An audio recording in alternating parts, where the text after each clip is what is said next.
Yasinan makan, tahlilan makan, sholawatan makan. Tetangganya sakit minta didoakan makan. Yang sakit mati makan lagi Pak itu. Assalamualaikum warahmatullahi wabarakatuh. Alhamdulillahirrahmanirrahim. Assalatu wassalamu ala nabiyyina Muhammadin wa ala alihi wa sahbihi ajma'in. Amma ba'du. Teman-teman yang dimuliakan oleh Allah Subhanahu wa taala, di video kali ini saya akan mereaksi yaitu tentang terkait video dari Gus Miftah kembali ya teman-teman. Jadi Gus Miftah ini ya katanya dulunya itu tinggal di Masjid Muhammadiyah dan kurus gitu badannya ya. Katanya nggak ada makan-makan gitu ya. Maksudnya itu nggak ada acara selamatan, yaitu selamatan tahlilan, lalu kemudian sholawatan, lalu kemudian yasinan, lalu kemudian maulidan. Jadi kalau ada acara selamatan ya teman-teman ya, itu kan ada makan-makan. Jadi badannya kurus itu. Nah seperti itu ya teman-teman. Oke, kita langsung saja mari kita simak videonya. Makanya kalau saya dulu antik, saya orang NU yang tinggal di masjidnya orang Muhammadiyah 4,5 tahun ketika zaman kuliah. Kenapa saya manggon masjid Muhammadiyah? Karena nggak kuat ngekos. Oh, nggak kuat ngekos. Di kota Jogja rata-rata masjidnya Muhammadiyah. Iya, makanya betul. Saya ke sana Pak 4,5 tahun. Saya adan, gugah-gugah sahur, ngepel, resik-resik masjid, ngepel WC 4,5 tahun. Ada masalah? Enggak. Masalahnya hanya satu. Gara-gara saya tinggal di masjidnya Muhammadiyah, saya kurus. Berat badan saya hanya 40 kilo. Mergone apa? Muhammadiyah belas nggak pernah ada selamatan. Nggak ada makan-makan gitu ya. Kan Muhammadiyah rano mangan-mangan Pak. 4,5 tahun saya di masjidnya Muhammadiyah. Alhamdulillah nggak ada masalah Bapak. Masalahnya cuma satu.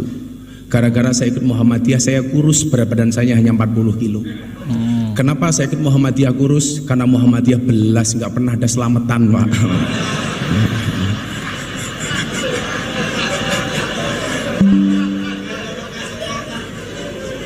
Akhirnya setelah saya kembali ke masjidnya orang NU, saya gemuk Pak. Waktu itu berat badan saya hampir 100 kilo. Kenapa jadi orang NU gemuk Pak? Karena orang NU dikit-dikit makan. Yasinan makan, tahlilan makan, sholawatan makan. Tetangganya sakit minta didoakan makan. Yang sakit mati makan lagi Pak itu. Jadi tiga bener ya teman-teman ya. Tetangganya meninggal suruh ya malah makan gitu ya, seakan-akan itu kayak seperti acara pesta ya. Kalau pernikahan ya wajar ya teman-teman ya, makan-makan. Ini orang lagi ditimpa musibah ya, yaitu apa ya, meninggal, lalu kemudian keluarganya disuruh ngasih makan ya kan, kasihan ya teman-teman ya. Seharusnya ya tetangga-tetangga itu yang membawa makanan ya teman-teman, seperti itu.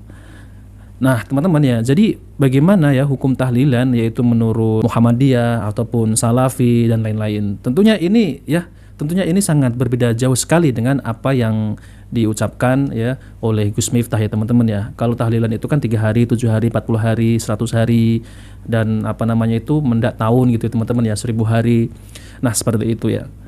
Jadi kalau saya perhatikan ya teman-teman ya, Gus Miftah ini ya katanya di Masjid Muhammadiyah itu kurus gitu kan ya.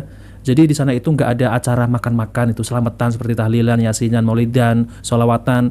Di saat itu kan selalunya kalau tradisi di NU itu kan ada acara ya, ada makan-makannya gitu ya. Bahkan orang meninggal saja itu ada makannya. Ya itu memang benar teman-teman. Nah teman-teman, jadi ini ada video penjelasan dari Ustadz Dr. Firanda Andirja MA. Oke, mari kita simak videonya. Nah di masyarakat kita secara umum ya, di masyarakat Indonesia ada namanya tradisi tahlilan, yaitu niatnya baik untuk mendoakan orang-orang yang sudah meninggal dunia. Taib, saya katakan itu perbuatannya memang baik secara zahir. Tetapi kan kalau kita beribadah, kita ikut contoh Nabi SAW. Pertama kita pelajari dululah, bagaimana sih ajaran yang benar atau tuntunan Nabi SAW kalau ada orang yang meninggal dunia. Buka bukunya Imam Syafi'i Imam Syafi'i sudah jelaskan. Buku kitabnya Al-Majmu' Syarah Al-Muhadzab karangan Imam Nawawi. Ulama-ulama Syafi'iyah. Kita kebanyakan kita ngaku sebagai mazhab apa? Syafi'i. Maka bukalah kitab buka kitabnya Imam Nawawi, buka tentang bagaimana adab-adab tatkala orang meninggal dunia. Apa yang kita lakukan? Di antaranya kita takziah. Takziah itu apa? Menghibur dia. Di antaranya sunnah yang dianjurkan oleh Nabi adalah membantu orang yang meninggal dunia dengan membawa makanan bagi mereka. Tatkala Ja'far bin Abi Thalib radhiyallahu taala anhu meninggal dalam perang Mu'tah, maka keluarganya bersedih datang kabar bahwasanya Ja'far meninggal dunia. Maka Rasulullah SAW menyuruh para sahabat untuk membuatkan makanan bagi mereka. Kata Rasulullah SAW, isna'u ta'aman li ali Ja'far, fa innahum qad atahum ma yushkiluhum. Buatkanlah makanan buat keluarga Ja'far, sesungguhnya telah datang kesedihan yang buat mereka sedih, tidak sempat buat apa?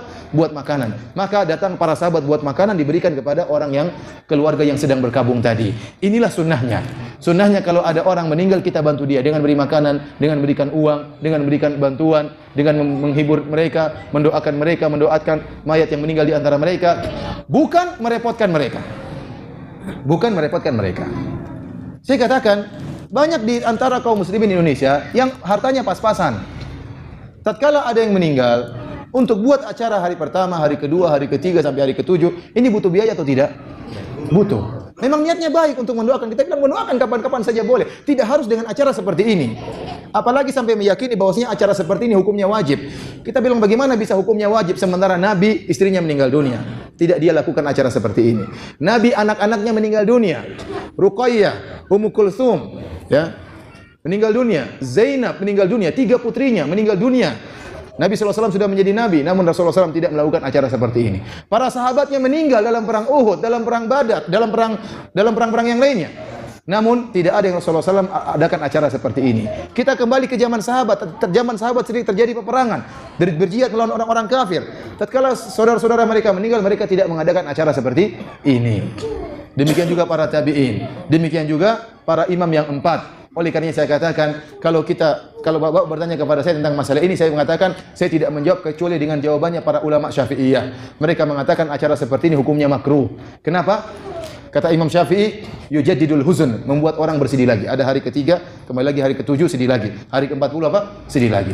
Kemudian takalluf, membuat repot orang yang sudah meninggal dunia. Dia kena musibah, dia malah berpikir bagaimana menyiapkan makanan untuk banyak orang. Ini butuh biaya.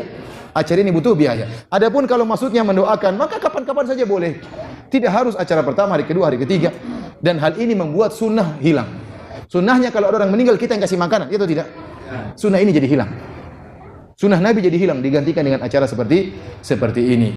Nah teman-teman yang dimuliakan Allah Subhanahu wa taala, jadi itulah ya penjelasan yang singkat dari Ustadz Dr. Firanda Andirja Imam Hafizahullah, yaitu tentang terkait masalah hukum tahlilan. Ya teman-teman, tahlilan itu adalah ya yang dimana acara ngumpul-ngumpul, yaitu orang-orang datang kepada si mayit, yaitu untuk mendoakan. Maksudnya adalah datang ke rumah ya ahli waris yang ditinggalkan, yaitu untuk mengadakan tahlilan, yaitu mengirim bacaan gitu teman-teman. Tapi di dalamnya itu ya tuan rumah itu memberi makanan ataupun menyediakan makanan kepada orang yang tadi itu ya teman-teman.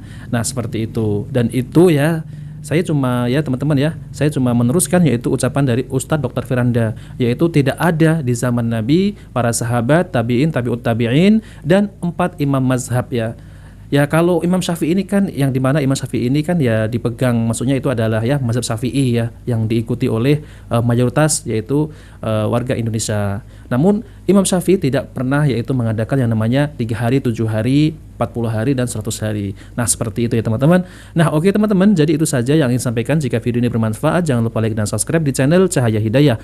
Wabillahi taufiq wal hidayah. Wassalamualaikum warahmatullahi wabarakatuh.